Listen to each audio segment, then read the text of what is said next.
ছেলে হোক মেয়ে হোক দুটি সন্তানই যথেষ্ট। কি মানে আমাদের দেশে জনসংখ্যা বেড়ে যাচ্ছে, তো এই জন্যে পরিবার পরিকল্পনা নাম দিয়েছে কি পরিবার পরিকল্পনা। ছেলে হোক মেয়ে হোক দুটি সন্তানই যথেষ্ট। একটা হলে তো আরো ভালো, না হলে তো আরো ভালো। এই কিছুদিন আগে বর্তমান ভারতের সরকার, কোন সরকার? বিজেপি সরকার। বিজেপি সরকার আসার পরে ইন্ডিয়ায় একটা সংগঠন আছে শিবসেনা। ইন্ডিয়ার একটা সংগঠন আছে কি শিবসেনা। তো শিবসেনার মন্তব্য আমাদের পত্রিকায় আছে। তো শিবসেনার ঘোষণা দিয়েছে যে ইন্ডিয়ার হিন্দু যারা আছে, হিন্দু পরিবার, ইন্ডিয়ার যত হিন্দু পরিবার আছে, যেই পরিবারের মধ্যে স্বামী স্ত্রী মিলে কমসে কম 10 জন ছেলে সন্তান জন্ম দিবে, শিবসেনা তাদেরকে ইন্ডিয়ান 21,000 রুপি পুরস্কার দেবে। ইন্ডিয়ার শিবসেনা এরা ঘোষণা দিয়েছে যে ইন্ডিয়ার যে হিন্দু পরিবার ছেলে সন্তান 10 জন জন্ম দিতে পারবে, সে শিবসেনা তাদেরকে ইন্ডিয়ান 21,000 রুপি তাদেরকে কি দিবে? পুরস্কার দিবে। আমি চিন্তা করলাম যে একটার কারণ কি, কারণ এদের চিন্তাধারা হলো ইন্ডিয়ার প্রত্যেক হিন্দু পরিবার যদি ছেলে সন্তান 10 জন জন্ম দেয়, তাহলে এই ইন্ডিয়া জীবনে কোনোদিন মুসলমানের হাতে আসবে না। হঠাৎ করে আমার কাছে ওই আমার নবীর দয়াল নবীর হাদিস মনে পড়লো। আমার দয়াল নবী বলছেন যে উম্মত, তোমরা সেই পরিবারের মেয়ে বিবাহ করো যেই পরিবারের মেয়ে থেকে ছেলে সন্তান কি হয়? বেশি হয়। এখন তো আমাদের স্লোগান পাল্টে গেছে, ছেলে হোক মেয়ে হোক দুটি সন্তানে যথেষ্ট। একজন হলে তো আরো ভালো, না হলে তো একেবারে আরো ভালো। আমার ভাইয়েরা চিঠি পাঠালেন, ফারুক আজম চিঠি পেয়ে সাথে সাথে অপর পৃষ্ঠে চিঠি লিখছেন, আমর ইবনুল আস, তুমি ঠিকই বলছো, এই নারী বলি দেওয়া, সমুদ্রকে সাগর মহাসাগরকে নারী বলি দেওয়া ইসলাম কোনোদিন সমর্থন করে না। তবে এই সমস্যার সমাধান কিভাবে হবে তোমরা চিন্তা করার দরকার নাই। আমি ওমর ডাইরেক্ট নীল নদীর কাছে চিঠি লিখতেছি। কোথায় গেল মুসলমানের শক্তি? চোখের পানি আসে এগুলো দেখলে। আজকে আমাদের দুরবস্থা কেন? ফারুক আজম চিঠি লিখছেন, কি লিখলেন? ইয়া বাহারু, ইয়া বাহারু ইন কুনতি তাজরি বিনাফসিক লা তাজরি। এই নীল নদী, তুমি যদি তোমার ইচ্ছায় চলো, তোমার পানি আমার লাগবে না, তুমি পানিগুলো বুকে বেঁধে রেখে দাও। ওয়া ইন কুনতি তাজরি বিআমরিল্লাহ ফাজরি, তুমি যদি আল্লাহর নির্দেশে চলো, আমি ওমরের চিঠি পাওয়া মাত্রই পানি ছেড়ে দাও। আজ থেকে কিয়ামত পর্যন্ত নারী বলি দেওয়া চলবে না। ফারুক আজমের ইমান দেখেন। আমর ইবনুল আস, আমি ওমরের চিঠিখানা নীল নদীর মাঝখানে ফেলে দ্রুত বেগে চলে আসবা। কি মানে এই নদীর কোনো শক্তি নাই। ওমরের চিঠি পাওয়ার পর পানি বন্ধ করে রাখা। একজন সে আবার জিজ্ঞাসা করলেন, মাল কাউসার ইয়া রাসূলুল্লাহ, নবী গো কাউসার জিনিসটা কি? আমার দয়াল নবী উত্তর দিয়েছেন, নাহারুম ফিল জান্নাহ। উম্মত, আল্লাহ আমি নবীকে যেই কাউসার দান করেছেন, এটা তো একটা জান্নাতের নদী। আল্লাহ বলেন, হে নবী, আমি আপনাকে কাউসার দান করেছি। ফাসাল্লি লিরাব্বিকা, অতঃপর আপনি আপনার রবের জন্য নামাজ পড়ুন। ওয়ানহার, এবং কোরবানি দিন। ইন্না শানিয়াকা আই ইন্না গাবিদাকা হুয়াল আবতার, যারাই আপনার শত্রু তারাই নির্বংশীয়। এই হলো এই সূরার একেবারে মোটামুটি একটা তর্জমা। এবার আমি আপনাদেরকে নিয়ে তাফসীরে যাব। মনোযোগ, সবার মনোযোগ ঠিক আছে? যখন মাথায় নিচে রাখুন, এদিক সেদিক চাইলে আমি বলতে পারবো না। আপনারা সবাই যুগ যুগ ধরে আহলুস সুন্নাত ওয়াল জামাতের উলামা ইকরামের জুবান থেকে শুনে আসছেন, মহান রব্বুল আলামিন আমার নবীকে যে ছেলে সন্তান আল্লাহ দান করেছেন, কাসেম, ইব্রাহিম, আব্দুল্লাহ, যার উপাধি তাহের তৈয়ব, আমার রসুলের বড় ছেলের নাম কাসিম। এই জন্য আমার নবীর উপাধি আবুল কাসিম কুনিয়ত। বলতে চাচ্ছিলাম, আল্লাহ আমার নবীকে যে ছেলে সন্তান দিয়েছে, আল্লাহর দয়া আমার নবীর ছেলেগুলোকে আল্লাহ শৈশবকালে আল্লাহর কাছে নিয়ে গেছেন। ইন্না লিল্লাহি ওয়া ইন্না ইলাইহি রাজিউন। এখানে একটা মশলা মনে রাখবেন, যেই মুসলমানের ছেলে শৈশবকালে নাবালক থাকতে, অপ্রাপ্ত বয়স্ক থাকতে যার ছেলে মারা যাবেন, যার দুজন ছেলে মারা যাবেন বা একজন হলেও, সেই ছেলের মা বাবা জান্নাতি। আল্লাহ আমার রসুলের যে ছেলে সন্তান দিয়েছে, এগুলোকে আল্লাহ শৈশবকালে আল্লাহর কাছে নিয়ে গেছেন। এটা কিন্তু আমাদের জন্য অনেক বড় নিয়ামত, আমাদের জন্য অনেক ভালো হয়েছে। বলো হুজুর এটা কিভাবে? কারণ আল্লাহ তো জানেন আমরা যারা মানুষ, আমরা আবেগী মানুষ।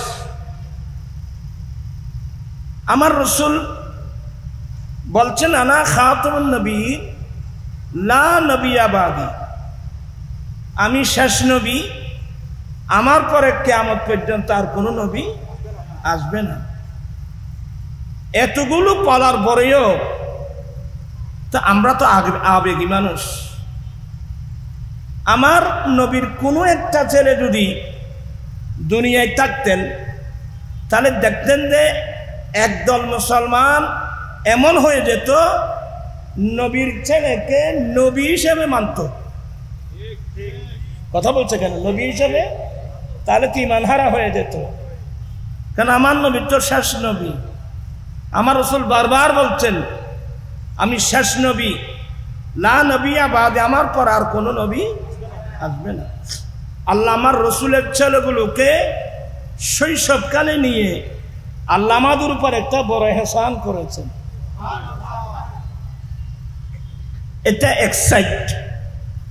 দ্বিতীয় নাম্বার, কোন মানুষের ঘরে যদি ছেলে সন্তান না হয়, আমাদের দেশে তাকে কি বলে? বার্মার মানুষ এখানে কি বলে? ইতারা ইন না জানে। এই বেতন বড়মা, তো বড়মা মানে কি বার্মার মানুষ না? তোমার মারতে লাগবে। কোন মানুষের ঘরে যদি ছেলে সন্তান না হয় বা হয়ে মারা যায়, আমাদের দেশে এদেরকে কি বলে? আটকুরা হন। এই মানুষ একবার না মাথা খাওয়ানো করবে, এবারে আটকুরা হইতো। আরবিতে বলে আবতার। আবতার মানে মুনকাতিউন নাসাল, যার বংশপুষ্টি বন্ধ হয়ে গেছে। তো ছেলে সন্তান না থাকলে বংশপুষ্টি চলবে কোত্থেকে? আমার ভাইয়েরা, আমার দয়াল নবীর যে ছেলে সন্তান ছিল সবগুলো রব্বুল আলামিন তাদের শৈশবকালে আল্লাহর কাছে নিয়ে গেছেন। বিশেষ করে আমার নবীর একজন ছেলে যার নাম ইব্রাহিম রাদিয়াল্লাহু তাআলা আনহু, ইনি কিন্তু আমার নবীর প্রত্যেক ছেলে মেয়ে আমাদের আম্মিজান মা খাদিজাতুল কুবরা রাদিয়াল্লাহু তাআলা আনহার মাধ্যমে দুনিয়াতে এসেছেন। কিন্তু একজন আমার নবীর আরেকজন ছেলে হযরত সাইয়্যিদুনা ইব্রাহিম রাদিয়াল্লাহু তাআলা আনহু, ইনি হযরতে মারিয়া কিবতিয়া রাদিয়াল্লাহু তাআলা আনহার মাধ্যমে দুনিয়ায় এসেছেন। আমি যখন প্রথমবার হজ গিয়েছিলাম, ইমাম আহলুস সুন্নাত আল্লামা কাজী মোহাম্মদ নুর ইসলাম হাশমি রহমতুল্লাহ আলাইহি আমাকে নিয়ে গেছেন একটা খেজুর বাগানের ভিতর। বলে বাবা, এ ঘরেই আমার নবীর ছেলে ইব্রাহিম রাদিয়াল্লাহু তাআলা আনহু, আমার নবী বেশি ভালোবাসতেন। ইব্রাহিম রাদিয়াল্লাহু তাআলা আনহুকে আমার নবী বেশি ভালোবাসতেন, যার কবর শরীফ জান্নাতুল বকি শরীফে। হুজুর আমাকে বলছে এখানে আসো, এটাই আমার রসুলের ছেলে ইব্রাহিম রাদিয়াল্লাহু তাআলা আনহুর কবর শরীফ। আমি এটাও জিয়ারত করেছি। আমার নবীর ছেলে ইব্রাহিম রাদিয়াল্লাহু তাআলা আনহু, ওকে আমার নবী বেশি মহব্বত করতেন, বেশি ভালোবাসতেন। সেও যখন দুনিয়া থেকে ইন্তেকাল করে গেলেন, ওই আমার নবীর শত্রু আছে না, আমার নবীর শত্রু আছে না, আরে সামনে পিছনে নবীর শত্রুরা শত্রু। নবীর শত্রুরা কি বলল? বলে বাবা, আজকে আমরা মুহাম্মদের জন্য সাথে পারতেছি না। বিভিন্ন মন্তব্য তো আমরা করতে পারবো না। আজকে আমরা মুহাম্মদের সাথে পারতেছি না, কিন্তু মুহাম্মদকে আল্লাহ যে ছেলে সন্তান দিয়েছে সবগুলো তো আল্লাহ নিয়ে গেছে, সবগুলো আল্লাহ নিয়ে গেছে। তো বিটাবাড়ির মধ্যে চেরাগ জ্বলে কখন? কোনো মা বাবা দুনিয়ায় যদি ছেলে সন্তান রেখে যায়, তারাই তো বিটাবাড়ির মধ্যে আগুন জ্বালায়, চেরাগ জ্বালায়। এখন মুহাম্মদ সাল্লাল্লাহু আলাইহি ওয়াসাল্লাম এনার ছেলে সন্তান যা ছিল, তো এগুলো সবগুলো যখন আল্লাহ নিয়ে গেল, বিশেষ করে লাস্টে এই যে ইব্রাহিম রাদিয়াল্লাহু তাআলা আনহু, যার ইন্তেকালে আমার দয়াল নবী দুই চক্ষু দিয়ে পানি গড়িয়ে পড়ছিল, যার ইন্তেকালে আমার নবী কেঁদেছেন। তো একজন সাহাবা বলছেন যে নবী গো, আপনি তো মা বাবা মারা গেলে, ছেলে সন্তান মারা গেলে আপনি তো কান্নাকাটি নিষেধ করেছেন, এখন দেখতেছি আপনি নিজে কাঁদতেছেন। আমার নবী বলেন, বাবা সাহাবা ইকরাম, দয়া মায়া থাকলে তো কান্না আসবে, দয়া মায়া থাকলে তো কান্না আসবে। আমি কান্না নিষেধ করিনি।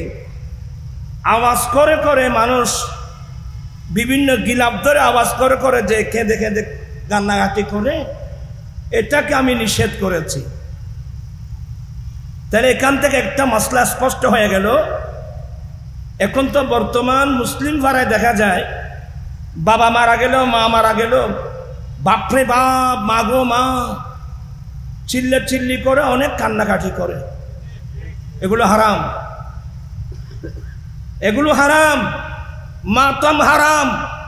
বুক কিলিয়ে কিলিয়ে ফিরের মধ্যে আঘাত করে করে মা গো মা, বাবা গো বা বিভিন্ন সিস্টেমে যেগুলো চিল্লি করে কাঁদাকাটি করা হয়, এগুলো হারাম। হ্যাঁ, কান্না রসুলের সুন্নত। মা হারিয়েছি, বাবা হারিয়েছি, কান্না তো আসবেই। শুধু চোখে দেখে দেখে চোখের পানি ফেলবো, কিন্তু মুখে কিন্তু কোনো আওয়াজ করা যাবে না। এই মশলা থেকে আমি বুঝাতে পারলাম? সবার বুঝে আসছে তো?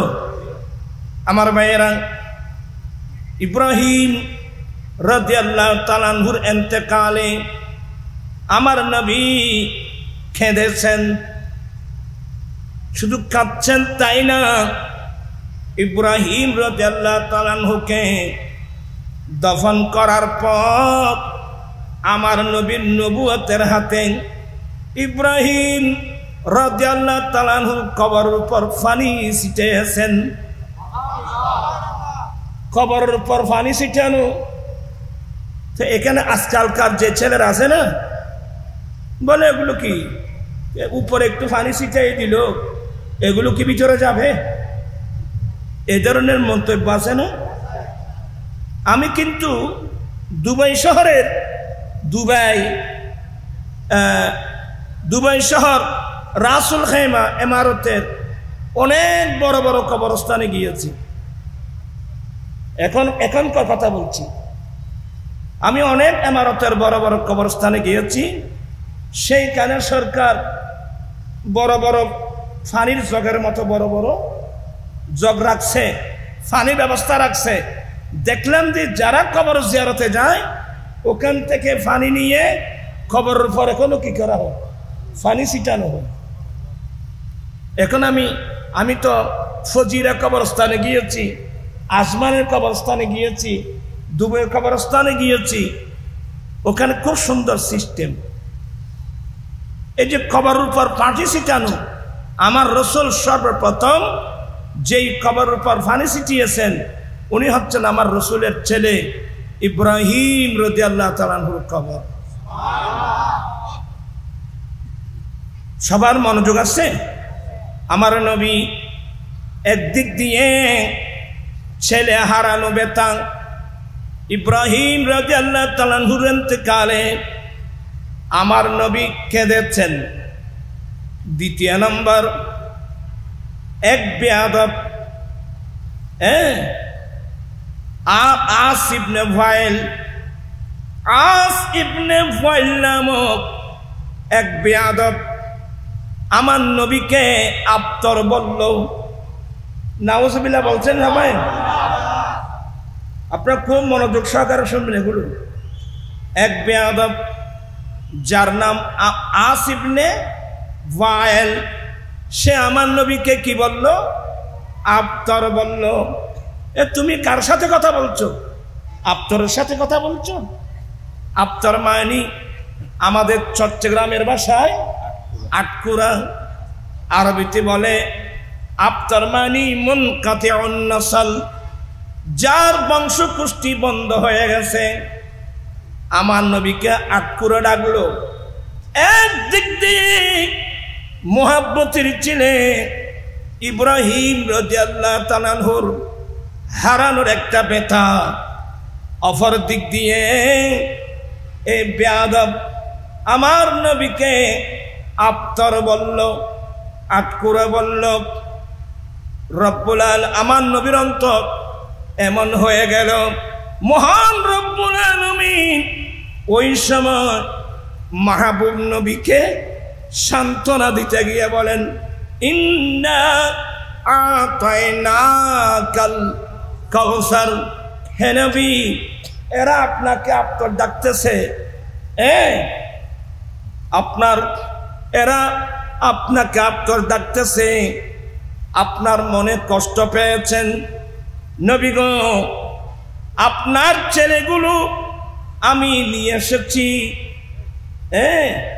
এই জন্য এরা আপনাকে আপ্তর বলতেছে, মুনকাতিউন নাসল বলছে।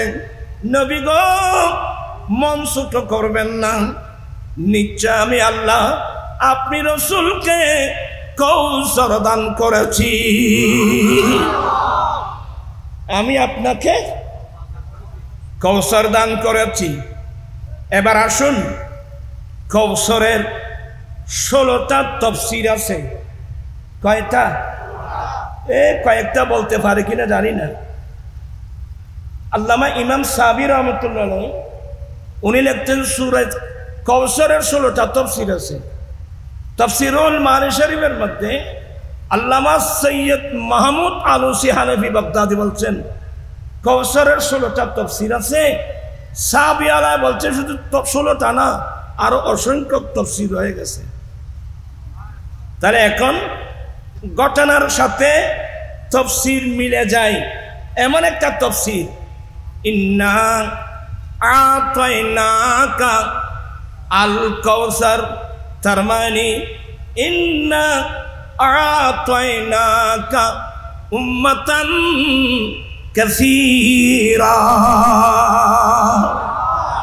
হে নবী, নিশ্চয় আমি রব্বুল আলামিন আপনাকে অনেক অনেক অনেক উম্মত আমি আপনাকে দান করেছি। এরা বলতেছে আপনার ছেলেগুলো নিয়ে আসার কারণে, আপনার ছেলেগুলো নিয়ে আসার কারণে আপনাকে আপ্তর বলতেছে আপনার ইন্তেকালের পরে আপনার 2টা বাড়ির চারাক বন্ধ হয়ে যাবে বলছে যে আপনি মনসুচ করবেন কেন? আমি তো নিঃসন্দেহে আপনাকে অনেক অনেক অনেক উম্মত দান করেছি যারা আপনার জিকির করতে থাকবে। সুবহানাল্লাহ। আপনার নাম লেনে ওয়ালা, আপনি রসুলের জিকির করনে ওয়ালা, আপনার ইসলামের বাগানে চিরাগ জ্বালানে ওয়ালা, কিয়ামত পর্যন্ত আমি আপনাকে অনেক উম্মত দান করেছি। খুশি না বেজার? রসুল করিম ইসলামের চেহারার মধ্যে আনন্দ এসে গেল।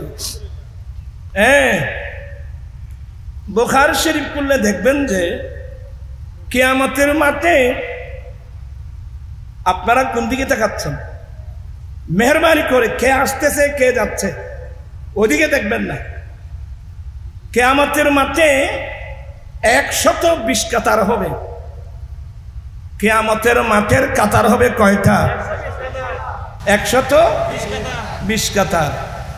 আদম আলাইহিস সালাম থেকে আরম্ভ করে ঈসা আলাইহিস সালাম পর্যন্ত সমস্ত আম্বিয়া ইকরাম এবং তাদের উম্মত সহ সবাই মিলে হবে মাত্র 40 কাতার।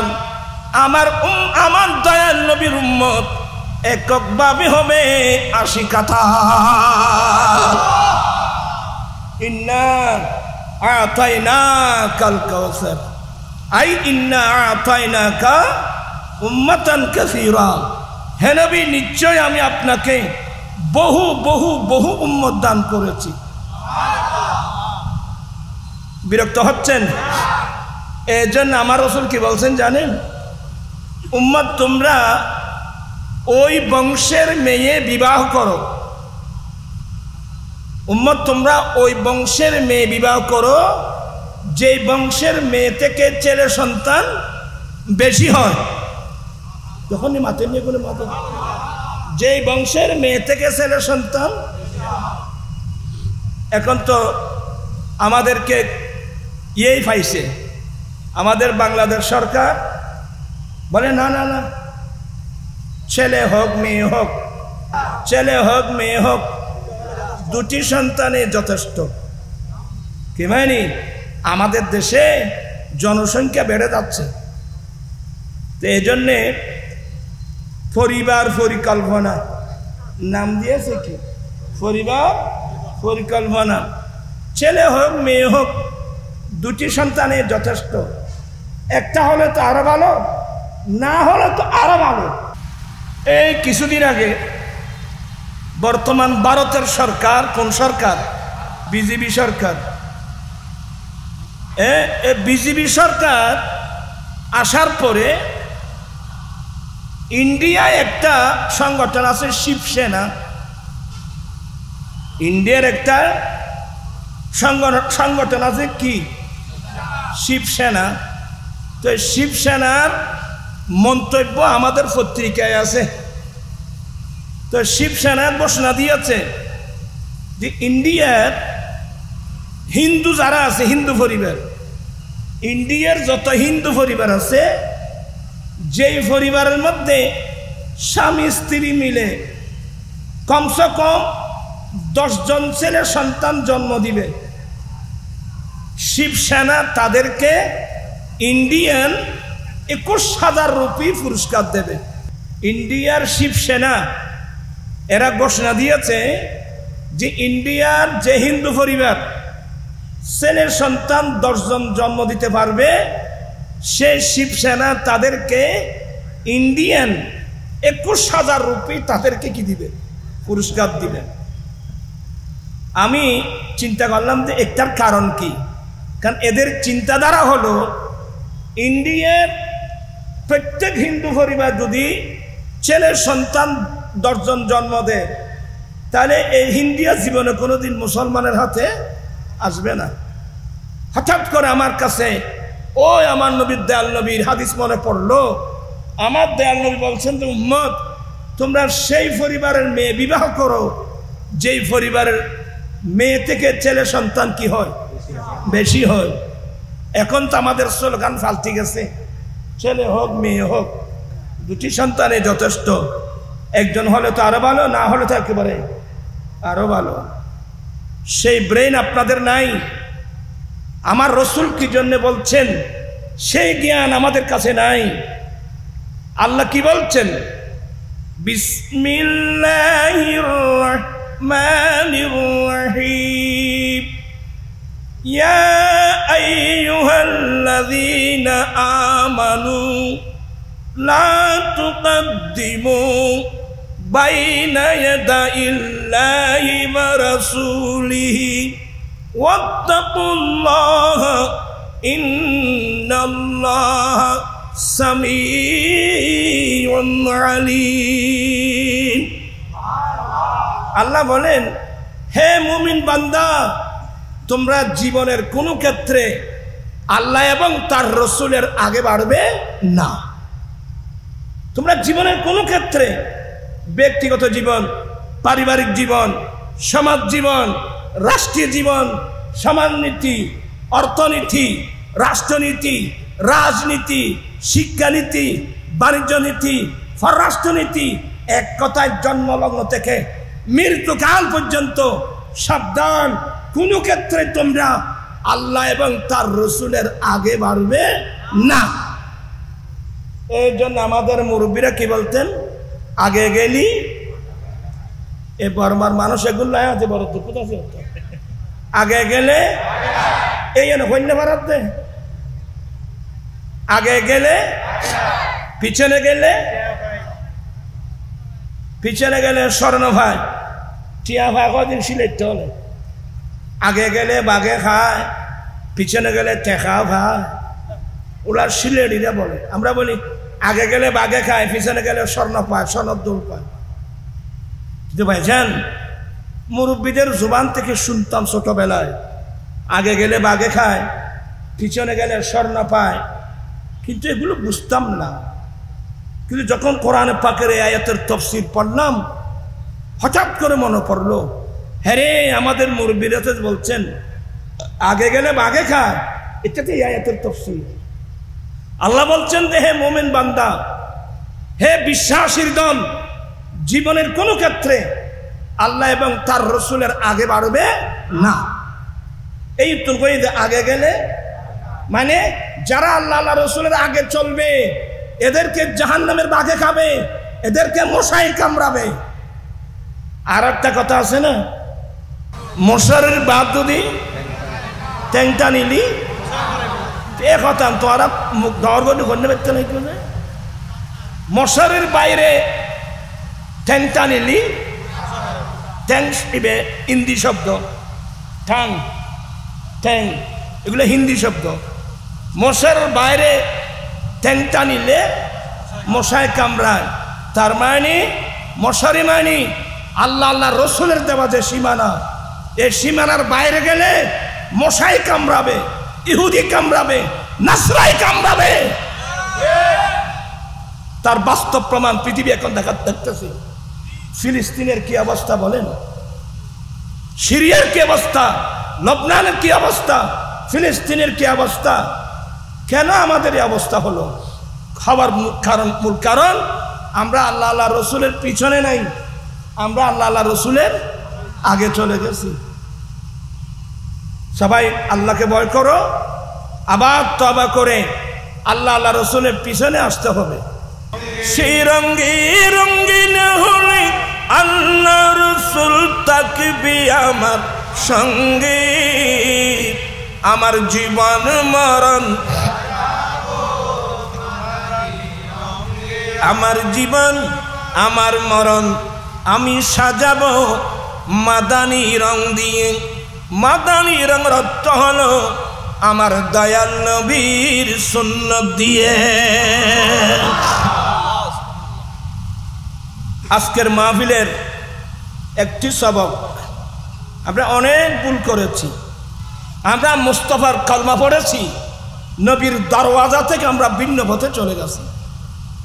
আজকে রাজনীতির নাম দিয়ে আমার নবীর আদর্শ থেকে বেওফা মুসলমান, নিমক খারাপ মুসলমান, আমরা অন্যদিকে চলে গেছি। আজকের সবক হলো অতীতের ভুল থেকে এক যুগে আমরা তওবা করব, আবার কোরআন সুন্নাহর দিকে আমাদেরকে ফিরে আসতে হবে। এই কোরআন সুন্নাহর শাসন ব্যবস্থা যতদিন আসবে না, আপনি যতই স্লোগান লাগান, আর সামুদ ইলেকশন আইত অমুক করে দিলে ভোট, শান্তি ভাবে দেশের লোক, এ শান্তি দুই ঘরের ভাই ভোটে। হ্যাঁ আসবে, কোরআন সুন্নাহ যেই বিধান আল্লাহ রসুল দিয়েছেন সেখানে আসবেন, মানুষ দুনিয়াতেও শান্তি পাবে, কবরতেও শান্তি পাবে, আখিরাতের মধ্যে শান্তি পাবে। আর কোরআন সুন্নাহ বাদ দিয়ে আপনি যতই স্লোগান লাগান, শান্তির আশা করা, আকাশ কুসুম কল্পনা করা। আমি কি আপনাদেরকে বুঝাতে পারলাম? আপনি আমাকে যাই মনে করেন, আমি আল্লাহর ওয়াস্তে কথা বলছি। আল্লাহ বলেন, ইন্না আতাইনাকাল কাউসার, হে নবী আমি আপনাকে কৌসর দান করেছি। কৌসরের এক তাফসীর হলো ইন্না আতাইনাকা উম্মাতান কাসীরা, হে নবী আমি আপনাকে বহু বহু উম্মত দান করেছি।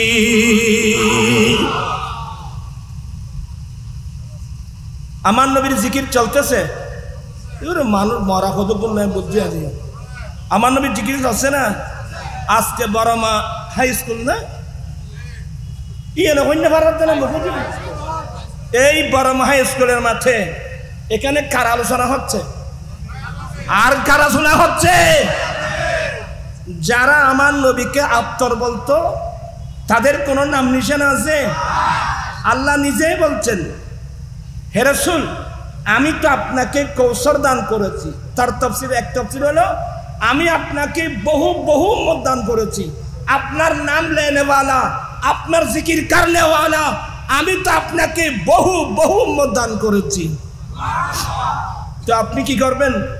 ফাসল্লি লিরাব্বিকা, অতঃপর আপনি আপনার রবের জন্য নামাজ পড়ুন এবং কোরবানি দিন। তো লাস্টের কথা, ইন্না শানিয়াকা হুয়াল আবতার, এই ইন্না গাওয়াদাকা, হে রাসূল যারাই আপনার শত্রু, যারাই আপনার দুশমন, যারা আপনার শত্রু, যারা আপনার শানে বেয়াদবি করবে, আমি আল্লাহ কুদরতের জবানে ঘোষণা দিলাম তারাই নির্বংশী, তারাই। এটা আবু জাহেলের বাতি জ্বলেন না? রে আবু লাহাব, উতবা সাহেবা, ওয়ালিদ বিন মুগীরা, এটা কিয়ামত পর্যন্ত খার বাতি জ্বলিব দে। সবসে আলা নবী, সবসে बुझ गए जिनके आगे सभी मशाले, अरे शम्मा वो लेकर आया हमारा नबी, सबसे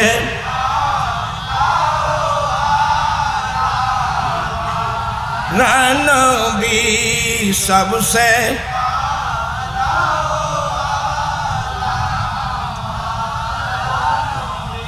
আপনারা বিরক্ত হচ্ছেন? আসলে আমি অসুস্থ মানুষ।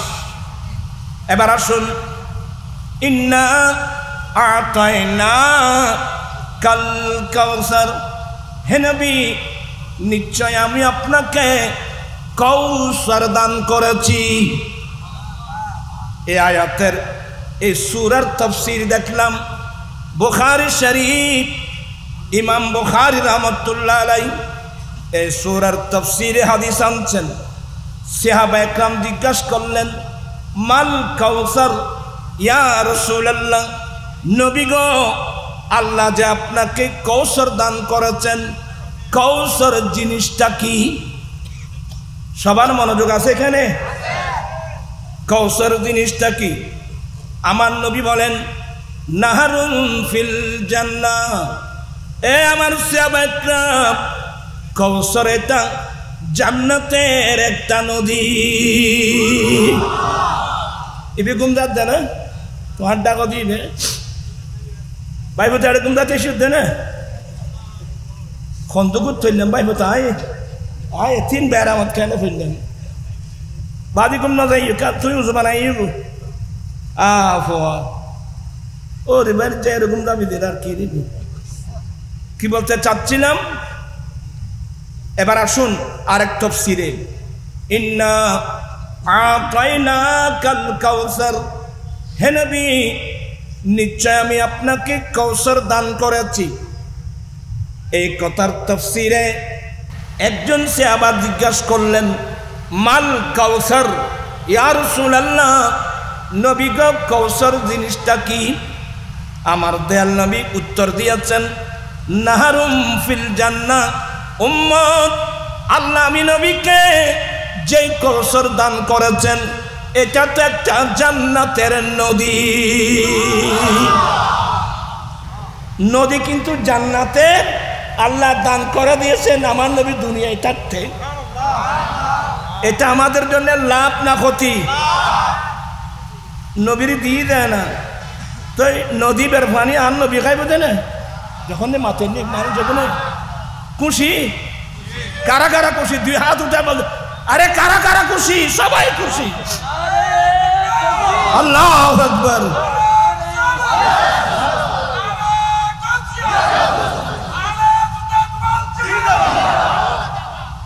যারা মিলাদ নবীকে বেদাত বলে ইটারা কিন্তু পাইতো না, ওরা কিন্তু পাবে না। দোয়া করবো আল্লাহ তাদেরকে হেদায়েত নসিব করুন। বেদাত বেদাতি নগৈ পাইব এনে মা বলে তাই নিজা মারি বইয়ের বন্যাব। এই বেদাত বেদাত বলে বই মারুন যাবে, দুনিয়া তো মারুন ওরেও মারুন। বলতে চাচ্ছিলাম আমার নবী বলেন, নাহারুন ফিল জান্নাহ, এটা কৌসার মানে জান্নাতের একটা নদী। আমি একটু দ্রুত বেগে যাব। এনে সূরা কৌসার ছোট, এটা একটা আটলান্টিক মহাসাগর। ये वो दरिया है जिसका कोई किनारा नहीं। আমার নবী বলেন যে জান্নাতের একটা নদী। উম্মত, এটা কত বড় জানো? মাসিরাতা শাহরিন, এক মাসের দূরত্ব। ওয়া ফি রিওয়ায়াতিন মাসিরাতা সাফারিন, এক সফরের দূরত্ব। লাস্ট কথা উম্মত, আল্লাহ আমি নবীকে যে হৌজে কৌসার দান করেছেন সেই হৌজে কৌসারের পারে কতগুলো পেয়ালা আছে জানো?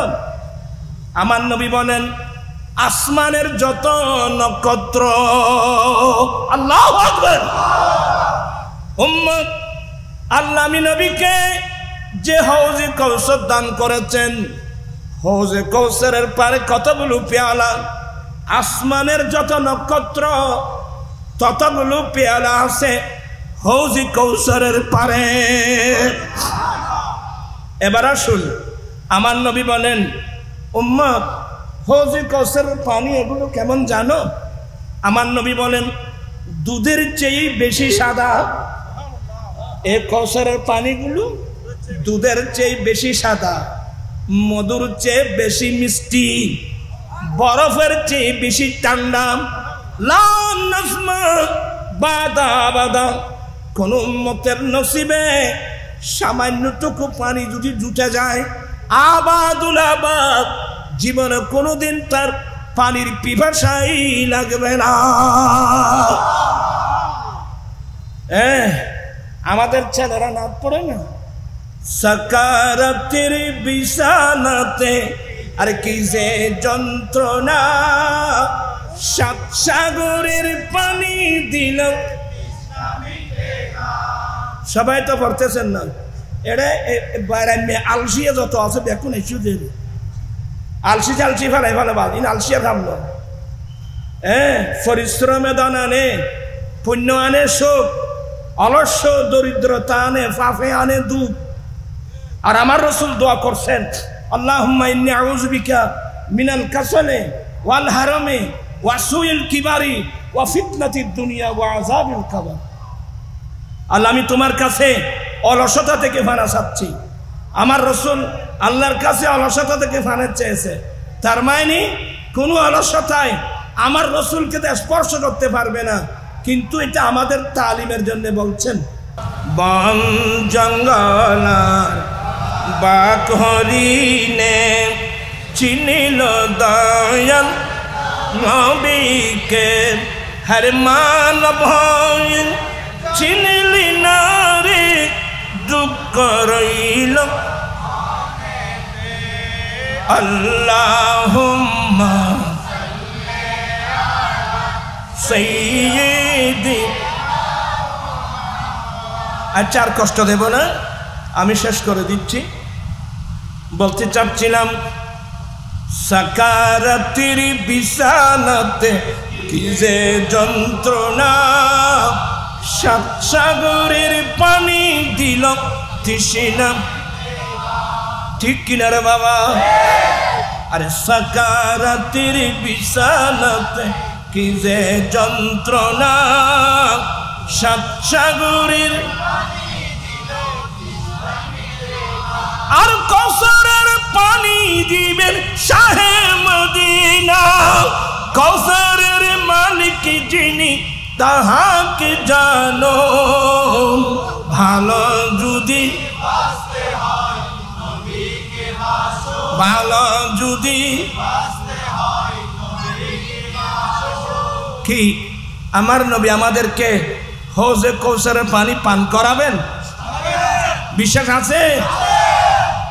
এই জন্য তো আমরা মিলাদুন নবী করছি, নবী পেয়ে খুশি।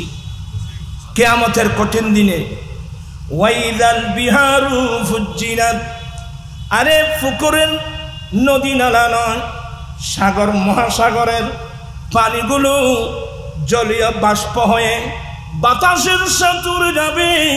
স্থলভাগ জলভাগ এক সমান, কোনো টিউবওয়েল থাকবে না, ঝর্ণা থাকবে না, ফানি ফানি সবাই উলঙ্গ, পায়ের নিচে কোনো জুতা স্যান্ডেল থাকবে না। সবার মুক্তি স্লোগান, সাকি সাকি ফানি ফানি ফানি। বুখারীর রিওয়ায়াত, সাহাবা একরাম নবীর কাছে জিজ্ঞেস করলেন, নবী গো, কিয়ামতের কঠিন দিনে বিরাট ময়দান, কোটি কোটি কোটি কোটি সমস্ত বিক্রমের উম্মত, নবী গো, আমরা আপনাকে কোথায় তালাশ করব? আমার নবী বলেন, সাহাবা, তোমরা আমাকে কিয়ামতের মাটির 3 জায়গায় তালাশ করবা। একটা জায়গা হলো মিজান যেখানে থাকবে, আমার উম্মতের আমলনামা যেখানে মাফজুল করা হবে, আমি নবী একবারে সেখানে যাব। আমার উম্মতের আমলনামা যখন মাপ দিবে, গুনার ফল্লা বাড়ি হয়ে আমার কোন উম্মত কি জাহান্নামী হচ্ছে, আমি একবারে ওখানে যাব। নবী গো, ওখানে যদি না পাই, আমার নবী বলেন, ও আমার সাহাবা একরাম, আমি একবারে ফুলসিরাতের গোড়ায় যাব। কখন যাবে মিজান পাল্লায় ওজন কেমনে করে, কখন যাবে মিজান পাল্লায় ওজন কেমনে করে, কখন যাবে দৌড়ে দৌড়ে, কখন যাবে দৌড়ে দৌড়ে ফুলসিরাতের পারে, মুনকার নাকি রে আগে যাবে। যাই হোক, আমার নবী একবার যাবে ওই মিজানের গোড়ায়, আবার যাবে। আমার নবী বলেন আমি কোথায়? ফুলসিরাতের গোড়ায় যাব। আমার উম্মত ফুলসিরাত পার হওয়ার সময় কেউ কি জাহান্নামে পড়ে যাচ্ছে এটা দেখার জন্য আমি ওখানে যাব। ওখানে যদি না পাও আমাকে হৌজে কৌসারের পারে তালাশ করবা।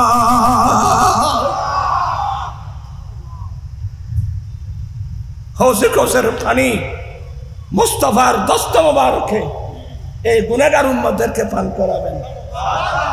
খুশি না বেদার? কারা কারা খুশি? এই জন্য তো আমরা আয়োজন করে থাকি ঈদে। যারা বেদাত বেদাত বলে এরা কিয়ামতের মাঠে আফসোস করবে, হাই হাই এ খিল্লে বেদাত বলি হইলেন। বাবিয়া করিও কাফ করিও বাবিয়া। অনেক পাবলিক আছে কিন্তু ওরা বুঝে না। ওই উসুরু হই দে, মতম সাহেব হই দে, এনেকে গেই বুঝে। চলে আসেন মুস্তাফার দরওয়াজায়। আমি অনেক গবেষণা করে দেখলাম ইমানদার মুসলমানের জীবনের একটা আনন্দ, নবী পাওয়ার আনন্দ, এটা কিয়ামতের মাঠেও শেষ হবে না। সুবহানাল্লাহ বলেন না? কথা বুঝছেন? আল্লাহ সবাইকে এই কথাগুলো বুঝার তৌফিক দান করুন।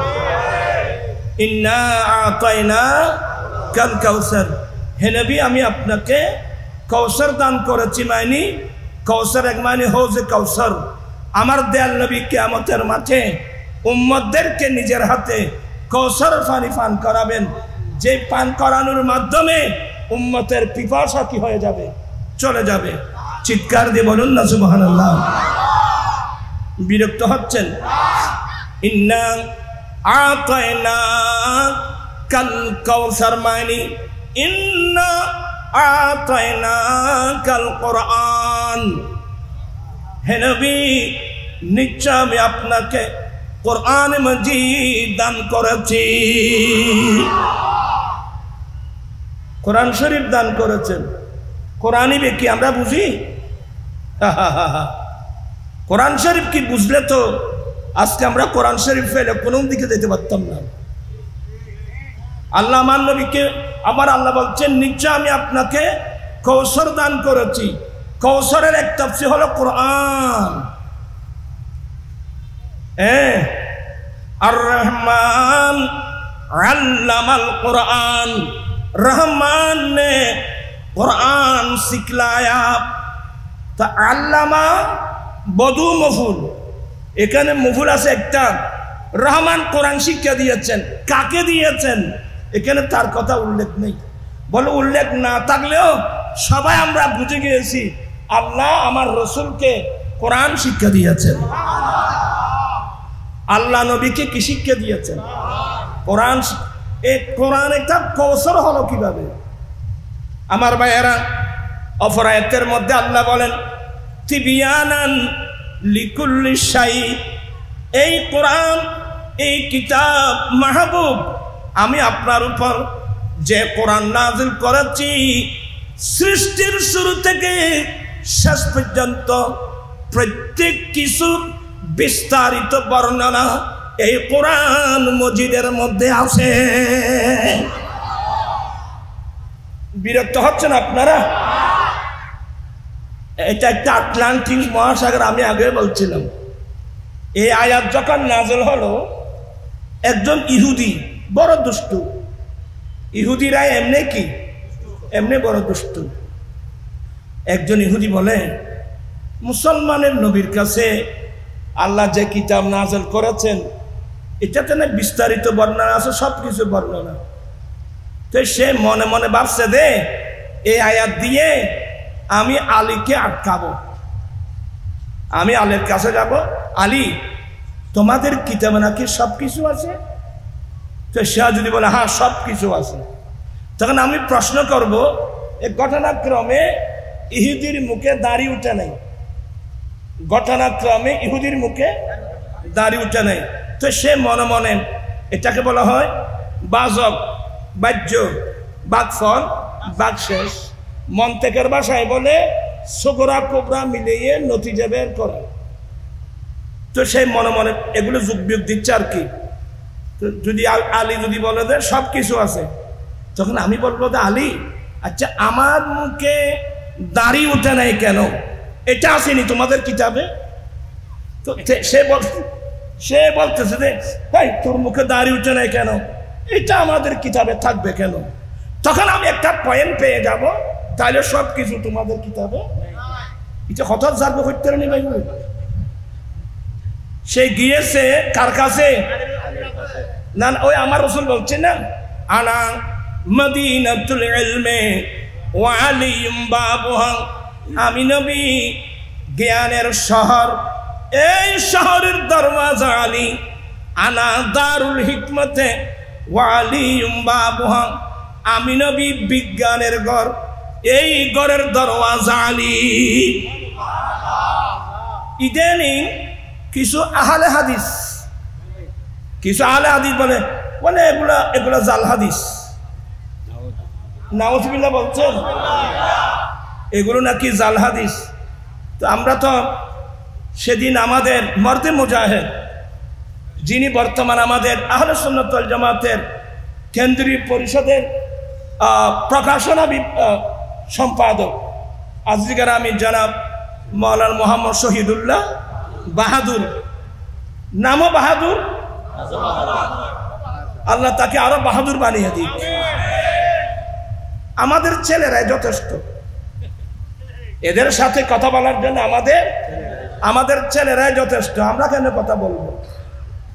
এরপর ওদিন আমি বলছি আরো অনেক কিতাব আছে আমি দেব, তন্মধ্যে একটা কিতাব বাহারুল আসানিদ ফি সিহাহিল মাসানিদ, এই কিতাব পৃথিবীর কোন লাইব্রেরিতে আছে দেখেন, যেই কিতাবের মধ্যে 1 লক্ষ সহিহ হাদিস জমা করা হয়েছে, 1 লক্ষ। আমরা কিতাবের বরাত পেয়েছি, কিন্তু সেই কিতাব মফকুদ, এখন কিন্তু পাওয়া যাচ্ছে না। এই তথ্যগুলো আনছেন আরেকটা কিতাব ফাতহুল মালিকিল আলী, ফাতহুল মালিকিল আলী, এই কিতাবটা লেখা হয়েছে এই হাদিসের উপর। আনা মদিনাতুল ইলমে ওয়া আলিয়ুম বাবুহা, আনা দারুল হিকমতে ওয়া আলিয়ুম বাবু। ওই ইমাম তিরমিজির একটা হাদিস আনা দারুল হিকমতে ওয়া আলিয়ুম বাবুহা, এই হাদিস নকল করার পরে ইমাম তিরমিজি বলেন একটা হাদিসে মুনকার বলছে, হাদিসে মুনকার। তা আমি দেখতেছি কি বলে এটা হাদিসে মুনকার, এগুলা জাল হাদিস, নাউজুবিল্লাহ বলেন।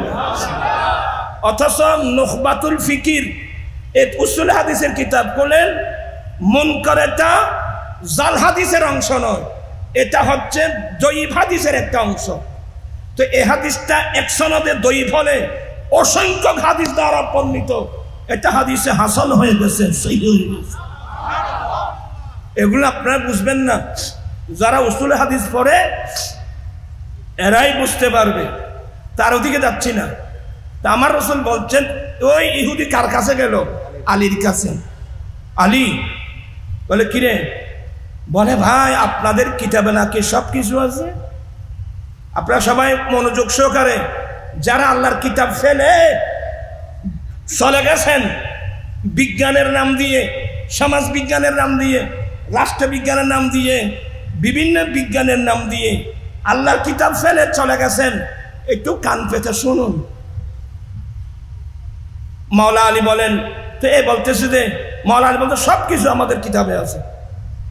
আরেকটা মজার বিষয়, হযরত ফারুক আযম রাদিয়াল্লাহু তাআলা আনহু একটা ইনজিল কিতাব পেয়েছিল। তা ফারুক আযম নবী গো, ইনজিল কিতাব এটাও তো আসমানি কিতাব, এটা তো আল্লাহর কিতাব, যে কিতাবটা আল্লাহ ঈসা আলাইহিস সালামের উপর নাযিল করেছেন। হুজুর আমি একটা ইনজিল কিতাব দেখছি রে, একটু কি পড়ে দেখতে পারবো? একটু কি পড়ে দেখতে পারবো? আমার রাসূলের চেহারার রং পরিবর্তন হয়ে বলে, এই উমর, তোমার জন্য আল্লাহর কোরআন যথেষ্ট নয় কি? তোমার জন্য আল্লাহর কোরআন যথেষ্ট নয় কি? আল্লাহর কোরআন থাকতে ইনজিল কিতাব পড়া তোমার কি প্রয়োজন? এবার আপনারাই বিচার করেন, যারা আল্লাহর কোরআন বাদ দিয়ে আজেবাজে মানুষের বই নিয়ে ব্যস্ত, কি জবাব দেবেন নবীর কাছে? যার যার রাস্তা তেত্তা তো আইলে হবে বাবু, এটা নুরিশ্বর বখানমুখী, তোরা কি বুঝবে? আলী বলেন সব কিছু আছে। আচ্ছা ভাই আমি একটা প্রশ্ন করি, বলো। বলছে আমি আমার মুখে দাড়ি নাই কেন? এ তথ্যটা আছে? মাওলা আলী বলেন হ্যাঁ এটা আছে তো। কি আমার মুখে দাড়ি উঠে নাই কেন? এটাও আছে। এগুলো শুনেন, ওই সমস্ত হুজুরদেরকে বলছি যারা বলেন মিলাদুন নবীর কথা কোরআনে নাই, যারা বলেন মিলাদুন নবীর কথা হাদিসে নাই, আপনারা কান পেতে শুনুন, কোরআনে নাই এমন কিছু নাই, তবে কোরআন বুঝার ক্যাপাসিটি তোমাদের কাছে নাই। কোরআনে থাকা এক জিনিস, কোরআন বুঝা। তো মাওলা আলী কি বললেন? হ্যাঁ তোমার মুখে দাড়ি উঠে নাই কেন? এটা আমাদের কিতাব আছে। বলে কোথায়? তখন মাওলা আলী শের খোদা একটি আয়াত তেলাওয়াত করলেন, বিসমিল্লাহির রাহমানির রাহিম ওয়াল বালাদুত তাইয়িবু ইয়াখরুজু নাবাতুহু বিইذনি রাব্বিহি ওয়াল্লাযী খাবুসা লা ইয়াখরুজু ইল্লা নাকাদা। বের করে দেন ওয়াল্লাযী খাবুসা, এবং ওই জমিন যেই জমিন আস্থা হবিস, আল্লাহ শব্দ লই যখন নসয়া হবিস, ওই জমিন যেই জমিন আস্থা হবিস নাঠা লা ইয়াখরুজু ইল্লা নাকাদা। আপনি যত সার দেন সুস্বা সারা বালা ফসল কোনোদিন বের করবে না। বলে কেন? তো জমিনের কথা বলছে আপনি। বলে শুন, আমি আলীর মুখে কতগুলো দাড়ি দেখতো? বলে না, আপনার মুখে তো অনেক দাড়ি। বলে অনেক দাড়ি মানি জমিন উর্বর, তো ফসল বালা হয়েছে, তো তো তুই আস্থা হবিস, তুই আস্থা নাটা, এই জন্য ফসল বের হয় না। ইহুদিতে দূর দায়ী। হ্যাঁ আমি বোঝাতে চাচ্ছি, আল্লাহ বলেন আর রহমান আল্লামাল কোরআন, যে কোরআন পড়ে আমার রাসূল ঘোষণা দিলেন আমি জ্ঞানের শহর, এই শহরের দরওয়াজা আলী, আমি বিজ্ঞানের ঘর, এই ঘরের দরওয়াজা আলী। এক পর্যায়ে ঘোষণা দিলেন বইস্তু মুআল্লিমা, আমি শিক্ষক হিসেবে প্রেরিত। আপনারা এগুলো বুঝবেন না। এখানে অনেক স্কুল কলেজের ইউনিভার্সিটির বাইরে আসেন, মার্কেটে গেলে একটা বই সংগ্রহ করবেন, বিজ্ঞান না কোরআন, ভাই মোহাম্মদ নুর ইসলাম, সেও আপনার মতো ইংরেজি শিক্ষিত মানুষ। সে বাংলা ইংরেজির পাশাপাশি আল্লাহর কোরআন নিয়ে সে যখন স্টাডি করলো, সে দেখলো যে কোরআন শরীফের ফার্স্ট টু লাস্ট আগা গোড়া বিজ্ঞান। কি বিরক্ত হচ্ছেন? সে আরেকটা বই লিখছে, বৈজ্ঞানিক মোহাম্মদ সাল্লাল্লাহু আলাইহি ওয়াসাল্লাম, ভলিউম নম্বর 1, 2, 3, 4, বাই মোহাম্মদ ইসলাম। আমার নবী আল্লাহর পরে সবচেয়ে বড় বৈজ্ঞানিক নবী মোহাম্মদ রাসূলুল্লাহ সাল্লাল্লাহু। এই নবীর বিজ্ঞান যতদিন মুসলমান ছিল, পৃথিবীতে মুসলমানের নেতৃত্ব ছিল। কথা বলছেন না কেন? মুসলমানের নেতৃত্ব ছিল। যেদিন থেকে মুসলমান ইহুদি নাসারার তালে পড়ে কোরআন বাদ দিয়ে ফেলছে, হাদিস বাদ দিয়ে ফেলছে, সেদিন থেকে মুসলমানের বিপর্যয় শুরু হয়ে গেছে। এখন মুসলমান আমরা ইহুদি নাসারার গোলাম হয়ে গেছি। কথা বলছেন না কেন? কোরআন শরীফ আমি বাস্তবত আমি কয়েকটা জিনিস তুলে ধরছি। আমাদের পাশে তো ভারত, এই মানুষে বেনামাতে দেবে, আমাদের পাশে ভারত না, ভারত আমাদের প্রতিবেশী। আমাদের সাথে অনেক সম্পর্ক, যেহেতু প্রতিবেশী। এখানে আমাদের যে নদীর পানিগুলো, এগুলো তো ভারতের ওদিক থেকে আসে। আমি এবার আমাদের অন্তর্বর্তীকালীন সরকারের যিনি প্রধান, ওনাকে লক্ষ্য করে অনেকবার বলছি, আপনি একজন বিচক্ষণ মানুষ, আপনি আন্তর্জাতিক মানুষ, আন্তর্জাতিক লবিন ভালো, আপনি ইচ্ছা করলে এতদিন যাবৎ ভারতের যে নদীগুলো আছে, যে নদীর পানি এসে আমাদের দেশকে ডুবাই দিচ্ছে, আপনি আন্তর্জাতিক লবিন ভালো আছে, আপনি চাইলে এই সমস্যাটার সমাধান করতে পারেন। ঠিক কিনা ভাইরা আমার? আমি নিজে নিজে বললে হবে না। আপনি চাইলে এই সমস্যার সমাধান করতে পারেন। আর যদি এরা সমস্যা সমাধান না করে, আপনি জাতীয় সংঘের আশ্রয় নেন, জাতীয় সংঘের মাধ্যমে এই সমস্যার সমাধান করার চেষ্টা করুন। ফারাক্কা চুক্তি হয়, মুক্তি নাই। নামাতে মানুষ তিস্তা চুক্তি একবার আসছিল বিগত সরকারের প্রধানমন্ত্রী কোন সিং,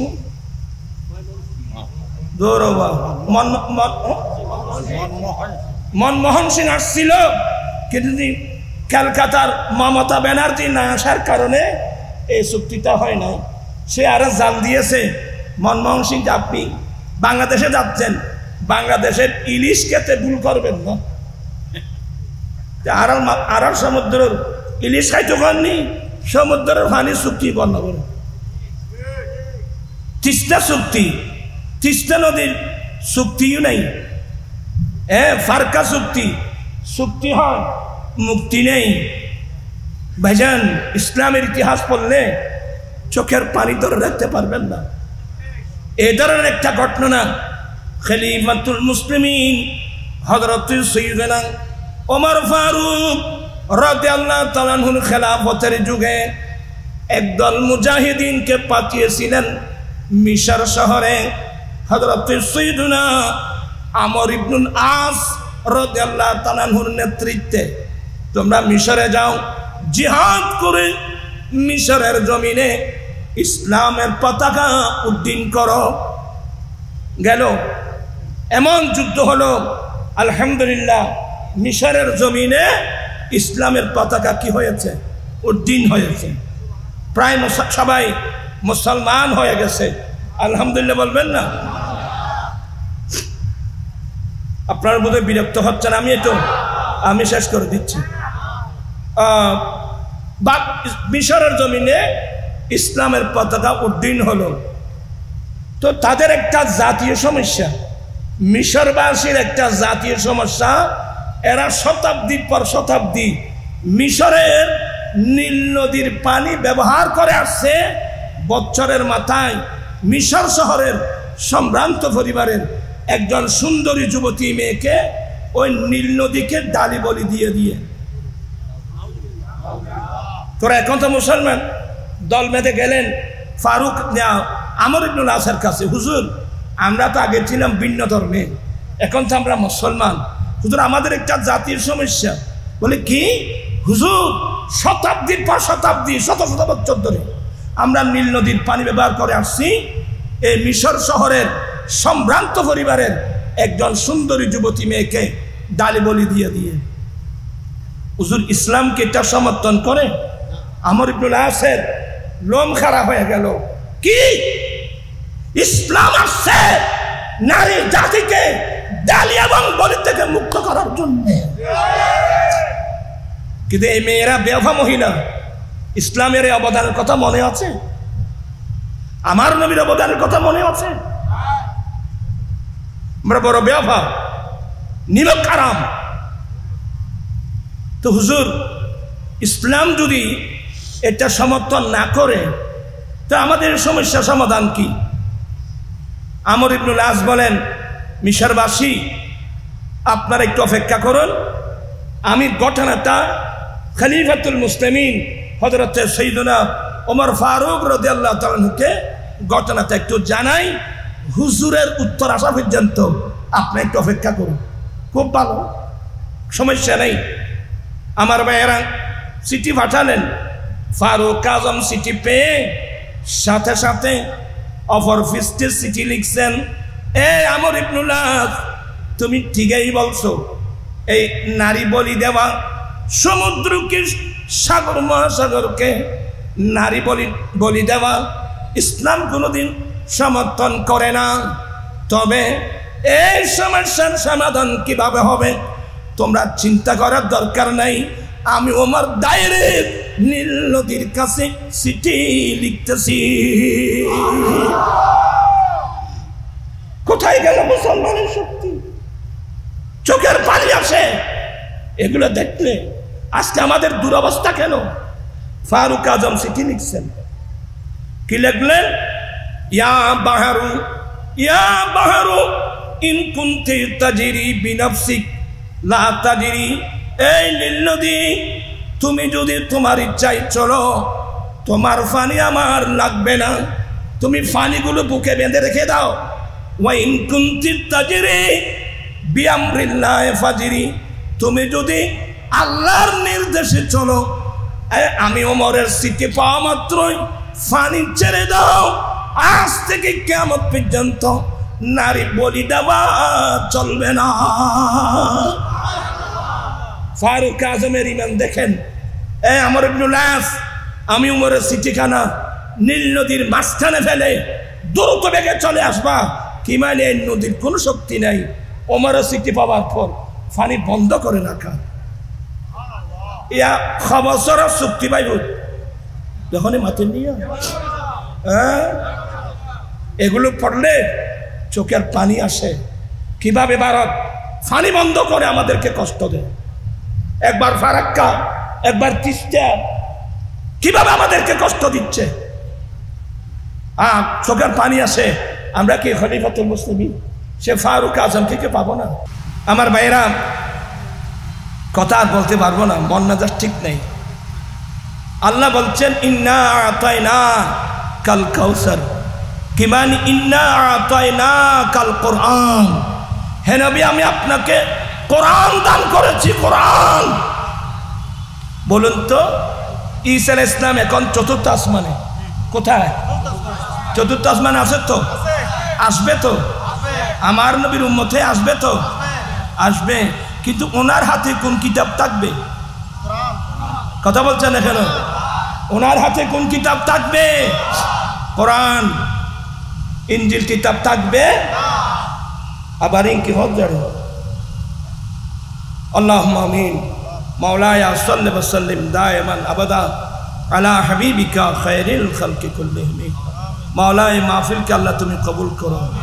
এই কোরআন বুঝার, কোরআনের তাফসীর বুঝার, কোরআন বুঝার, কোরআন সুন্নাহর দিকে এগিয়ে আসার সবাইকে তৌফিক দান করো।